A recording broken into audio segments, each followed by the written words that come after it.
This is a photo of the cross on top of our new building that we are just over a month away from a move in on. Come on.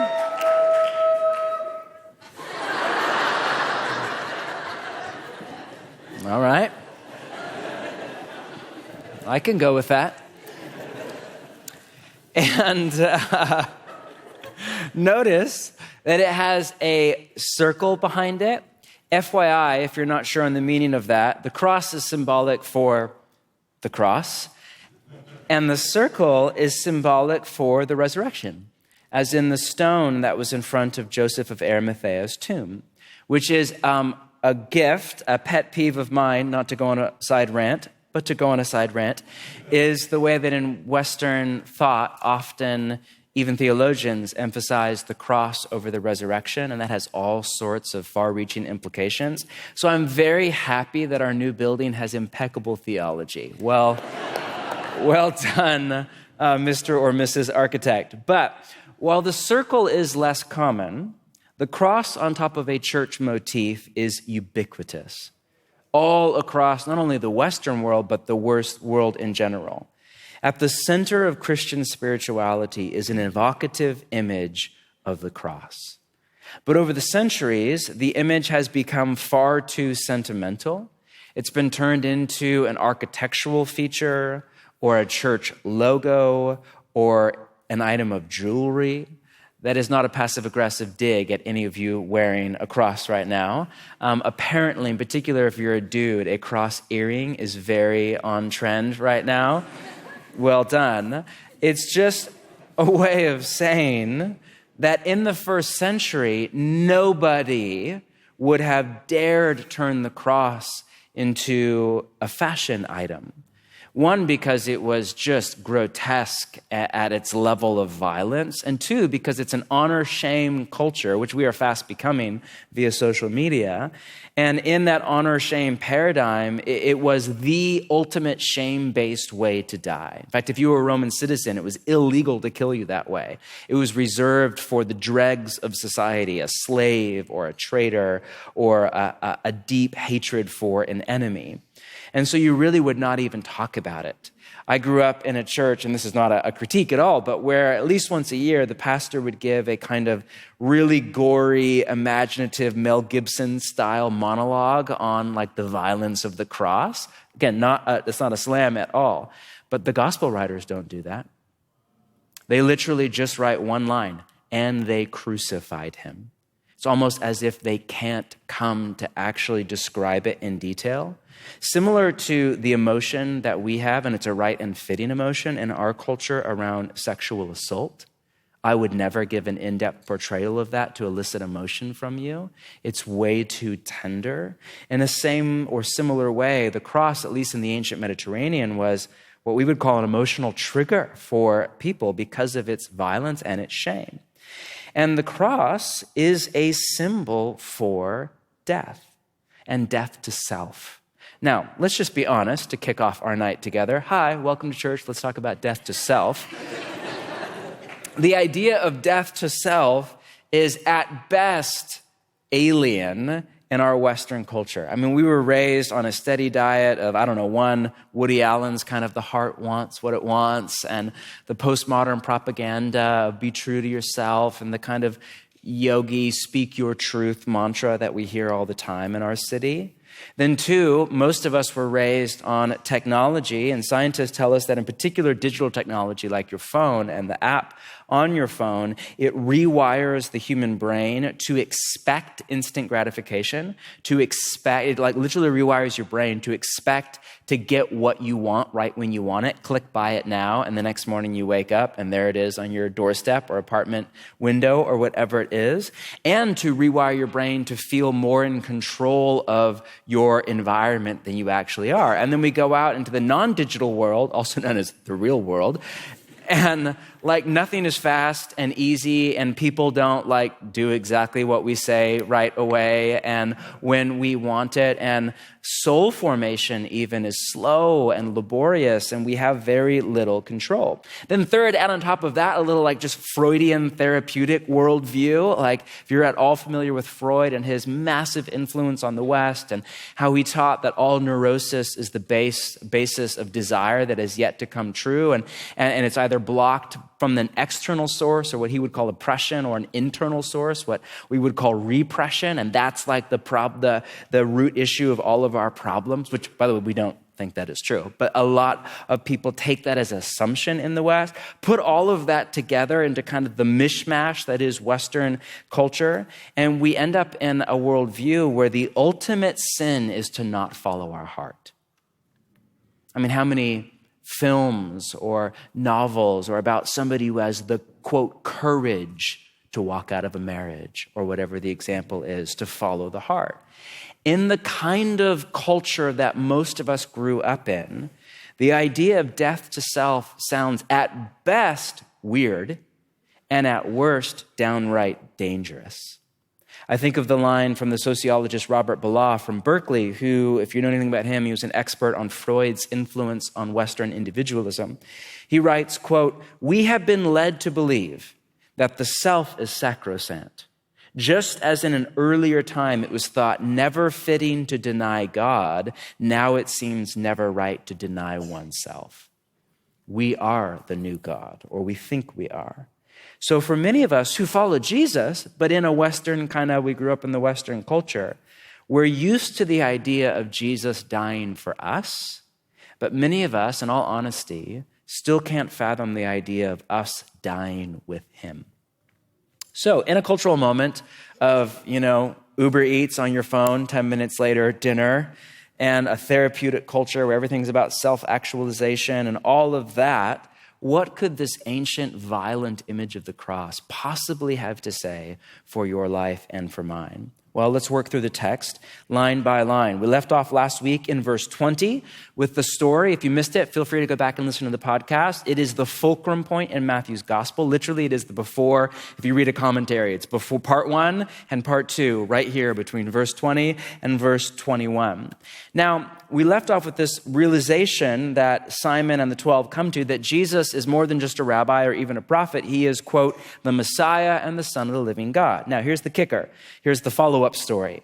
If you're Simon, you're a first century Jew, Torah observant kind of Jew, and you come to realize that Jesus is the Messiah, then most likely what you assume is about to happen next is, the first thing you need to do is clear out any kind of would-be messiahs or other rulers in Jerusalem around the world. So we need to get rid of Caesar in the Roman Empire. We need to get rid of Herod the Great down in Jerusalem. We need to get rid of the Sanhedrin, or the Jewish high court at the Temple Mount, which is all corrupt and complicit with the empire. And so the way you do that is pretty straightforward. You march south to Jerusalem from the Galilee. You rally an army en route. You fast and pray and trust God. You launch a surprise attack on the Roman garrison in Jerusalem. You slaughter everybody, you take over the Temple Mount, you kill off any and all opposition, and you install Jesus as the Messiah. And then you trust God for what happens later with Rome. And if you know your Jewish history, that's exactly what happened a century before with the Maccabees, for the most part. And it's exactly what happened a century later with Bar Kokhba. In fact, that was the end cause of when Jerusalem was no longer. But what Jesus has in mind is literally the exact opposite of what Simon and the 12 most likely expect to happen next. Hence the line 21. From that time on, Jesus began to explain to his disciples that he must go to Jerusalem and suffer many things at the hands of the elders, the chief priests, and the teachers of the Torah that together made up the Sanhedrin, the Jewish high court, and that he must be killed, not kill, but be killed, and on the third day, then be raised to life. Now, if you're Simon, you're thinking, say what? Right? That opening line, from that time on, there is a shift now to the end of Matthew's gospel, not only in geography, where before verse 21. Everything for the most part is up in the north in the Galilee, and now everything for the most part is down in Judea and Jerusalem to the south. But not only a shift in geography, also a shift in strategy from teaching the crowds in an oblique way that he is the Messiah to teaching the 12 what kind of Messiah he is. Jesus' next step, yes, is to go to Jerusalem and face the Sanhedrin and the Roman Empire, but not to kill, to be killed, not to conquer, not to take life in war, but to give his own life in self-sacrificial love. Now, that was not a category for a Simon. The idea of a crucified Messiah in first century Jewish thought was an oxymoron. It would be like saying a pacifist general or a defeated victor. It does not make any sense. Hence the next line, 22. Peter took him aside and began to rebuke him. Hey, Jesus, just a minute, that last part, let me give you a little coaching, just PR, come on over, let me talk to you. But actually, we read in Matthew's language, he began to rebuke him. That's an emotive word. It's the same word used by Matthew earlier for Jesus to the demon. Right? It's a really strong and kind of form of verbal violence. How dare you? No. Then Peter said, never, Lord, this shall never happen to you. Now, never, Lord, if you have the ESV, it reads, God forbid. The Greek here is more literally grace to you, which was shorthand for the expression, may God be gracious to you, which was a figure of speech in the time. Similar to any of your grandmas say Lord have mercy, anything like that. Or maybe you're super cool and have a cross earring and you're 17 and you're Lord have mercy, whatever it is. I don't know. But any of your grandmas say mercy or Lord have mercy or goodness gracious, right? It's very similar to that, but with a lot more oomph. And the point is, for Simon, never, Lord, God forbid, great mercy. The idea is this is incomprehensible. There is no way. God would never let that happen to the Messiah. No, not ever. Now, this is not just because Peter is full of faith or he's well-meaning or sincere. Peter has a vested interest in Jesus not suffering. Just like you and I have a vested interest in Jesus not suffering. Do the math. If you are Peter or Simon and you follow Jesus as the Messiah into Jerusalem and he is crowned king of Israel and the world, you're sitting pretty. If you're lucky, you end up as chief of staff or secretary of state or el general or whatever it is. You have a role to play in the government. But if you follow Jesus into Jerusalem as the Messiah and he is put to death by the empire, then you stand an even better chance of dying as well. As you can imagine, Peter's gut reaction is never, no, this will never happen to you. Jesus, 23, turned and he said to Peter, get behind me, Satan. So there's that.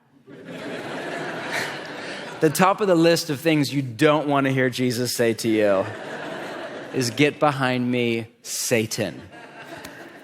Get behind me, meaning the proper place for an apprentice is behind the rabbi, not out in front. It's actually a gracious way of saying, Simon, you're out of place. But also, you're in my way. You stand between me and God's calling on my life. There are people who will stand between you and God's calling on your life, in particular when that calling is to go the way of the cross, or what some have called the spirituality of dissent. People, well-meaning people, a family member, a parent, a best friend, who have a vested interest in the status quo. Don't go the way of the cross. That doesn't make sense. That's not what my therapist calls the gospel of upward mobility. That is the gospel of the West. People have a vested interest. No, don't do that. who stand between. That's the idea. He calls Simon Satan, not meaning that Simon is literally Satan, but more likely because Simon is playing the role of Satan, which is a Hebrew word. It's not a proper name in Hebrew. It's a title meaning the adversary. One scholar I read defined the Satan as, quote, any influence which seeks to make us turn back from the hard way. Have you ever had the experience where you're training for a half marathon or a marathon in the summer, or you're on a diet and you're just 39 and trying to lose weight or whatever, and you have a diet or a training regimen or something, and it's hard work to stay on the path, and then your roommate or your spouse or your best friend just says, hey, I got you some Little Big Burger. Here, you want some? No, I'm okay. Have you had the truffle fries at Little Big Burger with the Pilsner? Oh my gosh, right? What do you say? You say, get behind me, Satan. That is what you say right there, all right?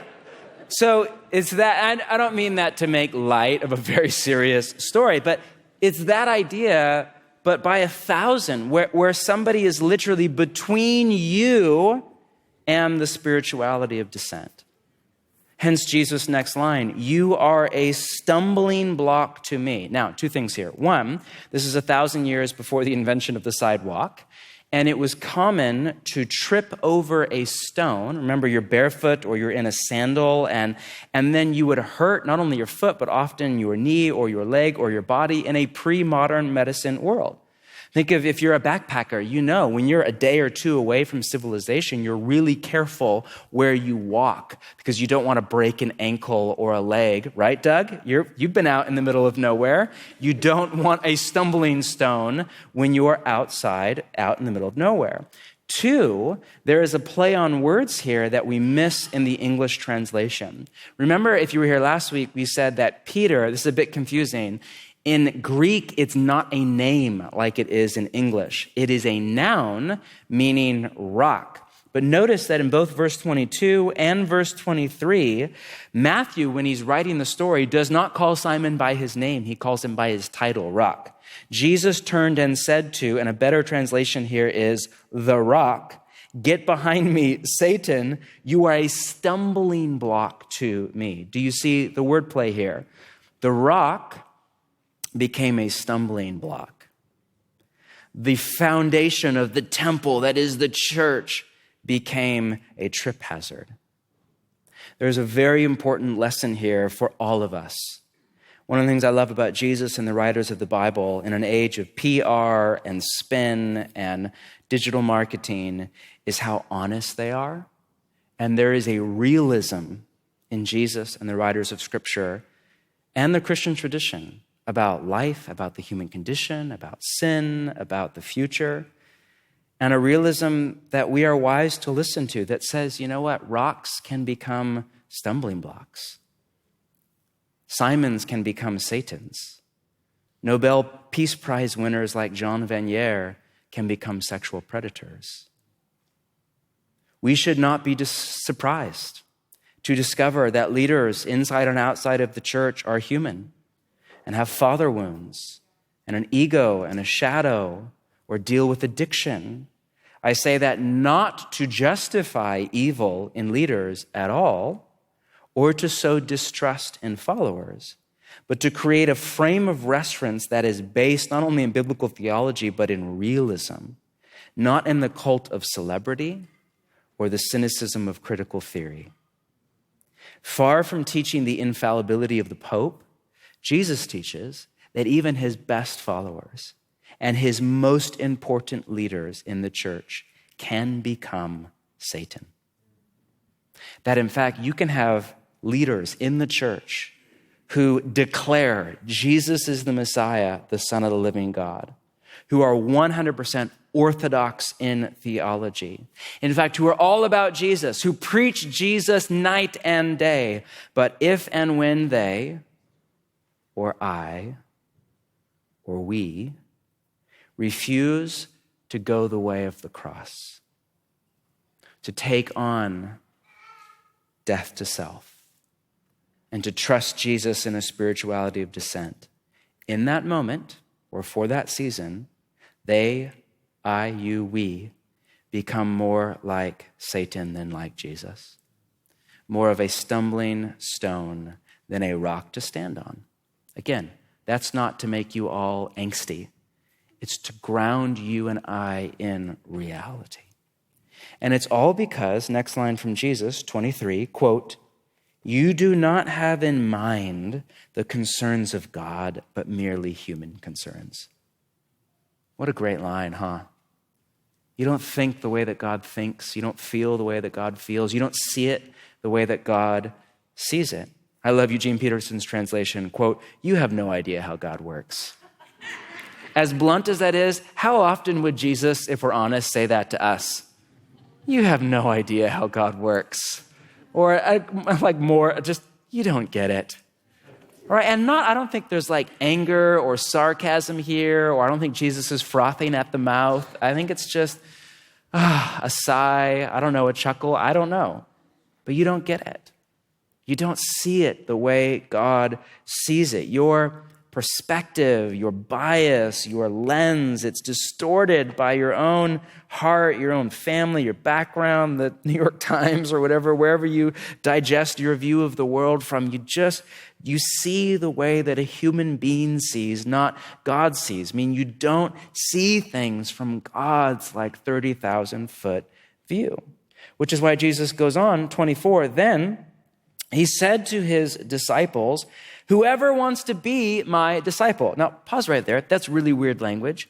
He said to his disciples, whoever wants to be my disciple. Wait a minute, aren't we already your disciples? Right? A few things here. One is in the NIV, and I think it's also in the ESV, the way it's translated, whoever wants to be my disciple. More literally in Greek, it's whoever wants to come behind me.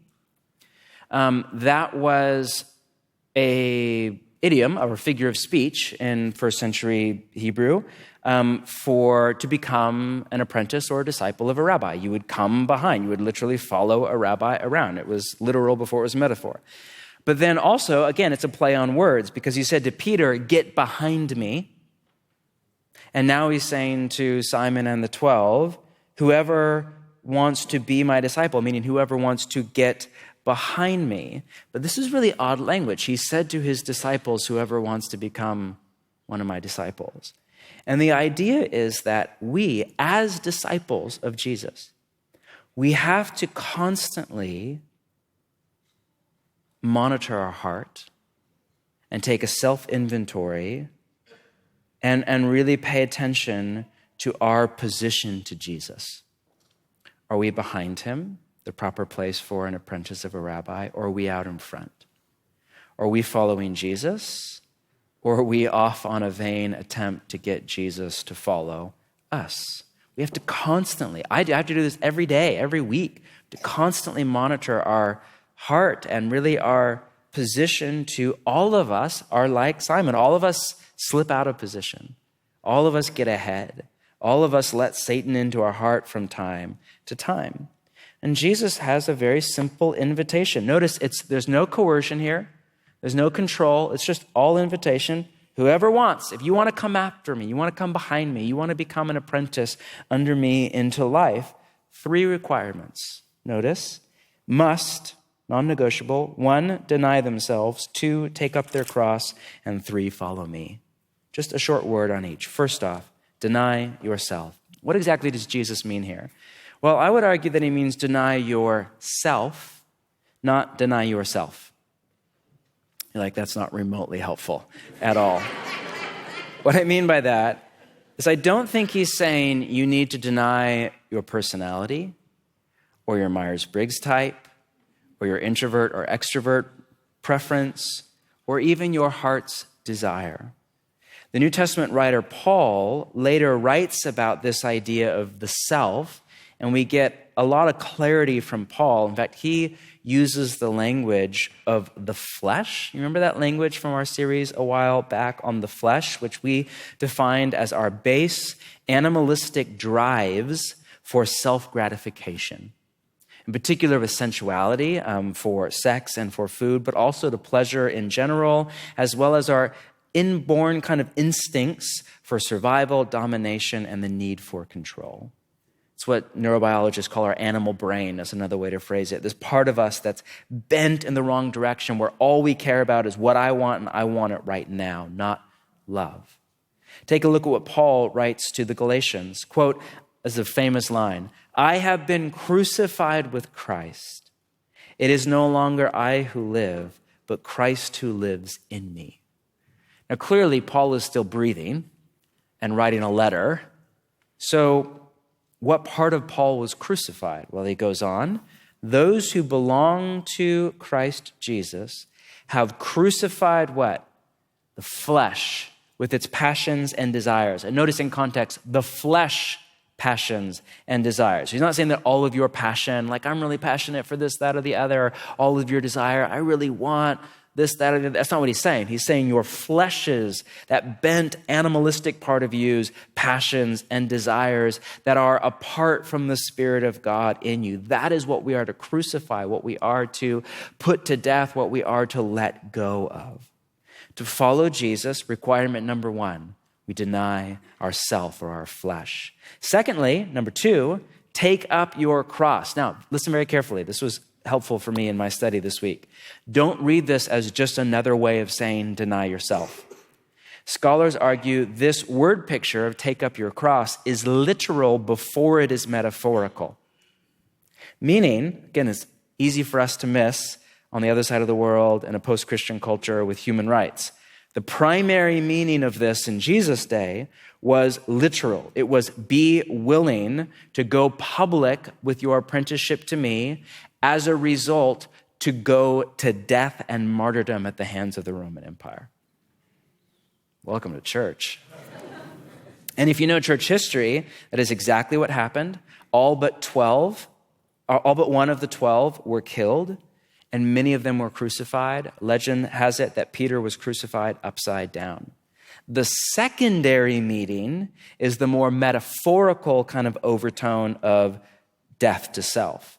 Now, few of, if any of us in the room will ever have to take up our cross in the literal sense. Thank God. It is good to remember that is not true for millions of followers of Jesus around the world today, not just through church history, in particular throughout the Middle East and more in Asia. But most of us will have to at least take on a kind of social stigma and shame in our increasing honor-shame culture.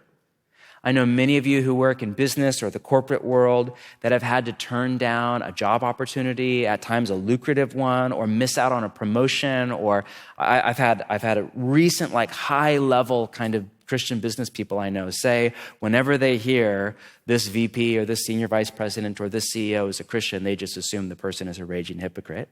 I've had others say it took me 10 years longer in my career to get to the same place because I refused to lie, cheat, and steal. So some of you you carry that experience tomorrow morning when you show up for your job. But all of us will have to, at some level, take up the cross of death to self. Requirement number 2. You're like, is there good news? Yes, just stay with me.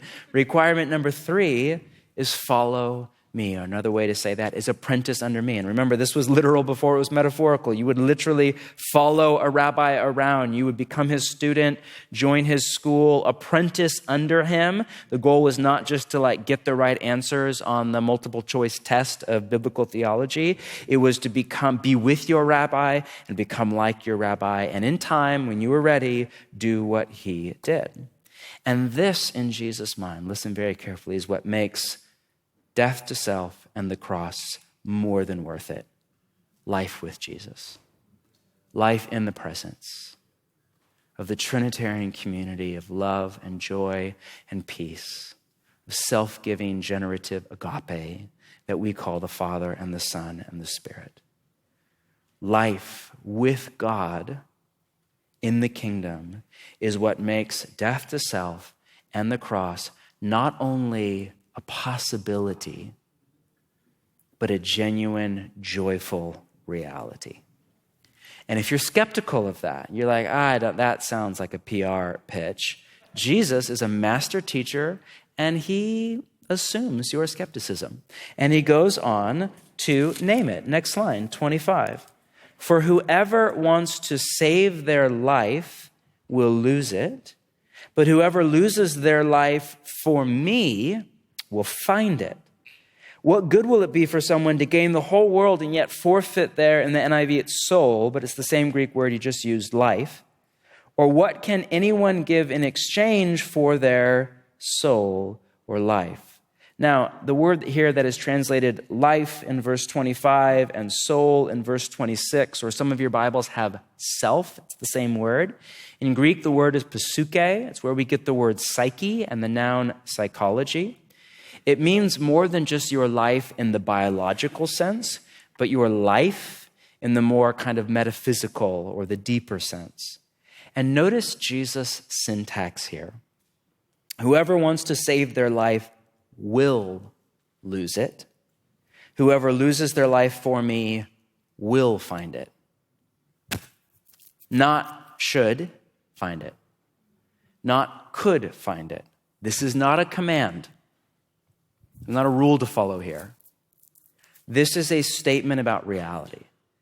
I know I've said this 1,000 times, but one of my favorite things about Jesus' teaching style is how often his teachings don't actually end with a command or a rule to follow, but rather with a statement about reality, about how life actually works. It's said that all therapy is helping people come to terms with reality. I would argue that all teaching is basically helping people not only come to terms with reality, but figure out how to live in congruence with reality, how to show up to the reality of God and other people and the world and our body and our gender and our sexuality and our desire and the hierarchy of desire in all of us that is contradictory at times and confused, how to show up to the mess and the beauty of life and live in congruence with reality, show up to reality in such a way that we flourish and we thrive, as opposed to live in dissonance with reality, rebellion against reality, confusion about reality in such a way that we wither and we suffer the inner angst of a non-integrated life. For Jesus, this is just the way life and the soul is. And also notice that for Jesus, not only is it a statement about reality, but it's far too binary and black and white for most of our tastes, right? Like, notice for Jesus, there are two options. You have two options, so do I. Deny Jesus and follow yourself, or deny yourself and follow Jesus. The results are losing your life or saving your life. Now, this does not mean, those of you that have like some class in school of philosophy or logic, that Jesus is an immature, dualistic kind of black and white thinker. Jesus is actually not a dualistic thinker, but he is a brilliant teacher. And his method of teaching is, if you want to nerd out on the academic stuff, it's called injunctive, where like it's designed to provoke you to ask your own questions that don't have really clear answers. And the nice thing about a black or white, either or binary kind of option A, option B, where we're like, what's the option C? There is none. You're for me or against me. Most of us are not for Jesus or against Jesus. We're like both throughout the day, if we're honest, right? We're not like for deny myself or follow Jesus or deny Jesus and follow myself. We're like, yeah, we're kind of in the middle, right? But Jesus wants you and I to do the soul-searching work, to just provoke your heart in a gracious, kind way to ask, where am I with Jesus? You remember this paradigm, any of you? This is a year or two old from our teaching series on the world, the flesh, and the devil. And we ended with this. I'm not going to reteach it. It was way too long the first time. I'm not going to reteach it. You're welcome to go back and listen to our podcast. But we just use this idea of how, option A, if we deny Jesus and we follow ourselves, just meaning we make our desire, or more technical language is our disordered desires or our flesh, the ultimate authority and driving motivation behind our life and our decision-making and our relationships, then we will end up, not could, not should, we will end up unsatisfied, Like it does not satisfy. Desire does not do that. Disintegrated, that's kind of philosophical or psychological language where we're just at tension with our own mind and our body. Run by desire where desire is all we have because we don't have God. So we have to get what we want to be happy. And in the end, in slavery to want because we have to do what we want to do, whether it's good for us or other people or not. Because we have to have this, that, or the other to be happy. Or option B is we deny ourselves or our flesh, that part of us, and we follow Jesus. And as a result, we end up, and again, this is on a continuum over a lifetime of apprenticeship to Jesus, but we end up more and more satisfied because we have Jesus. And ironically, at that point, everything else is bonus. And we're more grateful and content and at peace than ever before. Integrated in the soul. The soul in biblical theology is very different than Platonic philosophy. It's not like the cartoon bird that goes away when you die to heaven. It's the integration of your entire being, your mind, your body, your inner will or volition, your relationships, the integration into a harmonious center around God. We end up integrated more and more at peace with who we are, at peace with our story, at peace with our body, at peace with all that God has made us and not made us to be. More and more motivated by love, not run by, I need to get what I want, instant gratification, and give this to me, get that from you. But by agape, we participate more and more in the self-giving, generative love of the Trinity, and free from the domination of want, where we no longer have to get what we want to be happy. And so again, ironically, we're more happy than ever. The people I know that are most joyful, most grateful, most enjoy like the mundanity of ordinary life are ironically the people who reject the be true to yourself, follow your heart, speak your truth propaganda. And that's what it is, propaganda, designed for the most part to sell you something. And instead embrace the way of the cross and the spirituality of descent and death to self, who ironically, or maybe not ironically, are the happiest people I know. Now, Jesus' point is very simple. If you deny Jesus and follow yourself, you will end up unsatisfied, disintegrated, run by desire, and in slavery to want. This is what he means by lose your soul. If you've been around for any length of time, you, I'm guessing, have had somebody say to you, most of the time not a 20-something, a 30 or 40-something, something goes wrong, there's a tragedy, there's a failure of a career, a breakup of a marriage, something, and say, I've lost everything, or I have nothing left to live for, or my life is over. And with great compassion for people living through a failure or a breakup or a tragedy, this is inevitably the end of the line when self is your God. On the other hand, if you deny yourself and you follow Jesus, again, more and more, you end up satisfied, integrated, motivated by love, and free from the domination of want. This is what Jesus means by save your life or for your soul. And again, this is not a command, it's a statement of reality. Not could, not should, will. Now, whether you trust Jesus and his mental maps to reality or distrust, that choice is up to you.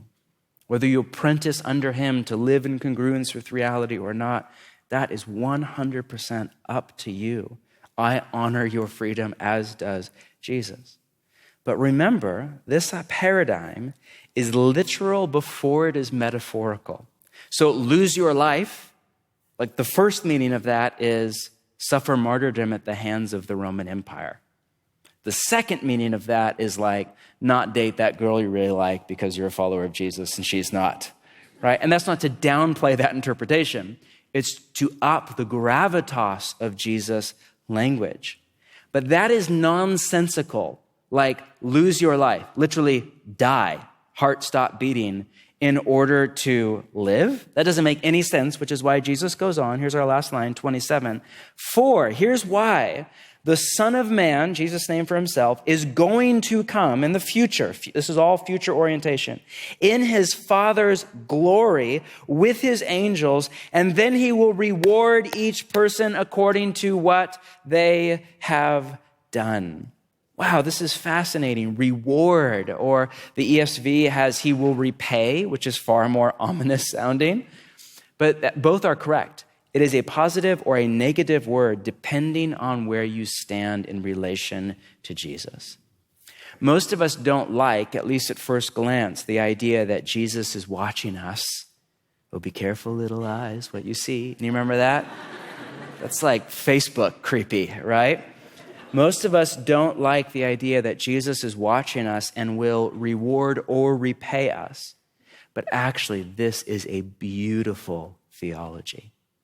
It means that how we live matters, that our life is not in vain, that the universe is not cold, hard Darwinian materialism.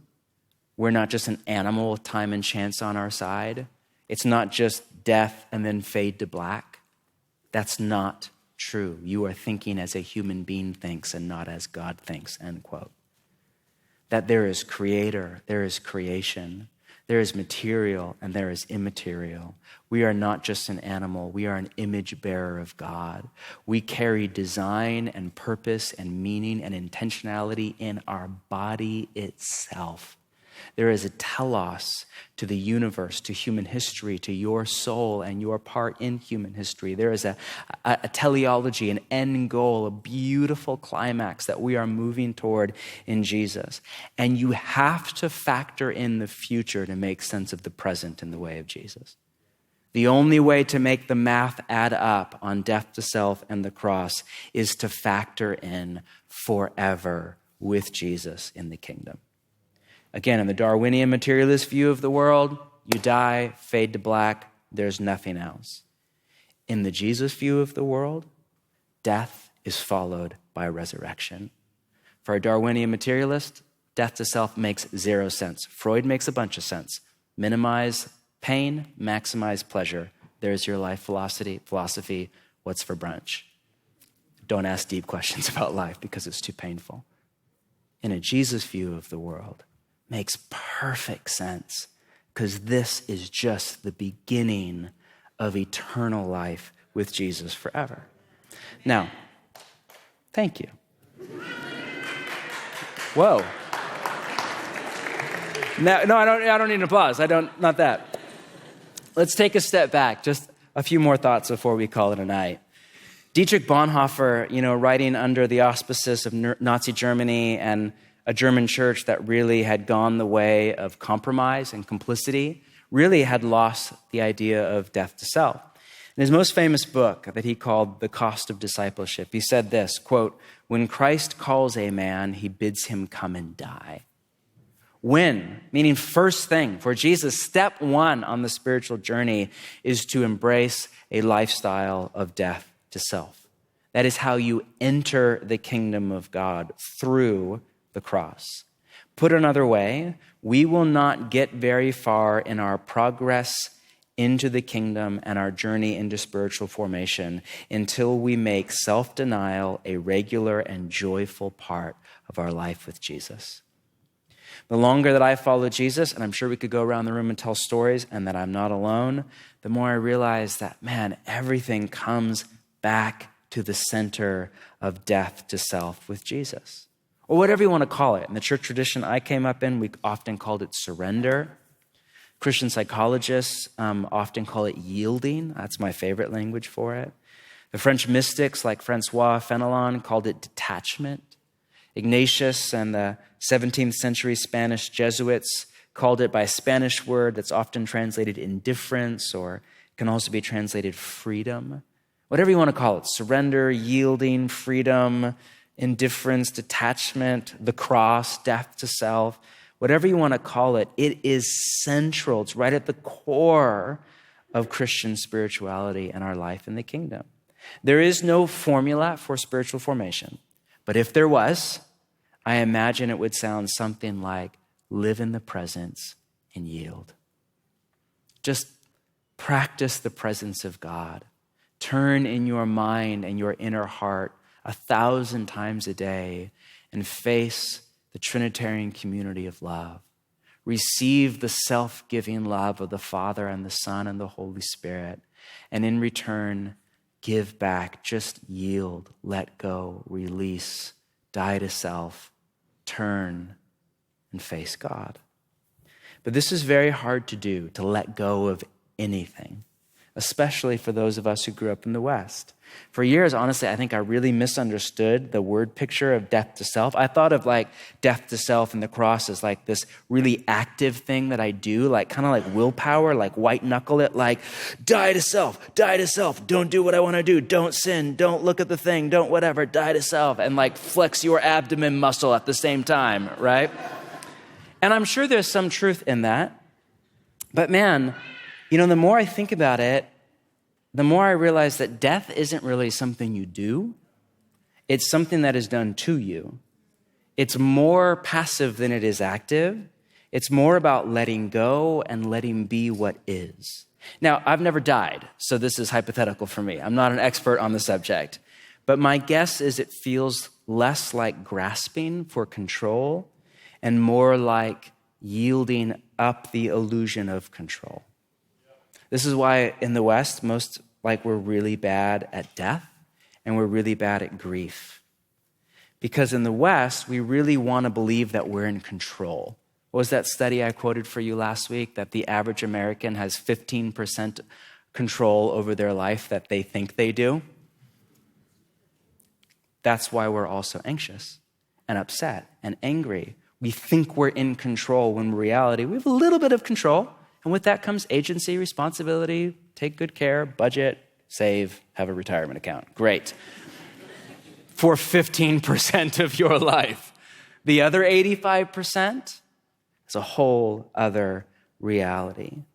But we really struggle to grieve because death, tragedy, loss, grief, major or minor, forces us to confront reality. And as T.S. Eliot once said, human beings can bear very little reality. It forces us to confront the reality that we are not anywhere close to as in control of our life as we think we are. And that's why grieving, I have some friends who were here just this last hour who are in my community who recently have been through a tragedy, a loss of a child. And I'm watching them grieve. And I want to say they're doing it really well, but grieving isn't something that you do well. You don't do good at grieving or bad at grieving. You just grieve or you don't grieve. There's no grade, A++ on your grieving this week. It's pass or fail. You either show up to your grief and your emotional pain, or you run away and live in denial of your grief and your emotional pain. And I'm watching them do such a good job, but I'm realizing, man, grieving is so hard for us in the West. Death is so hard for us in the West because it forces us, again, to confront the reality that we are not nearly as in control as we think we are. But what if we're not actually in control at all? Or what if we just have control of 15%? Or what if control is, for the most part, an illusion? And what if yielding is the ultimate form of freedom and peace? I think of that line, I just came across it recently from Macbeth, security is mortal's chiefest enemy. Oh, it's almost like Shakespeare was smart or something, And what if that's true? And what if when we let go of the illusion of security, what if it's then that we are actually set free to live in joy and peace and self-giving love? Because people that are dead to self are unshakable in the world. All that to say, death to self, or whatever you want to call it, it is how we enter the kingdom of Jesus. But, and this is very important as we near the end, it is also, please listen to me, it is also how the Satan enters the mini kingdom of our own heart.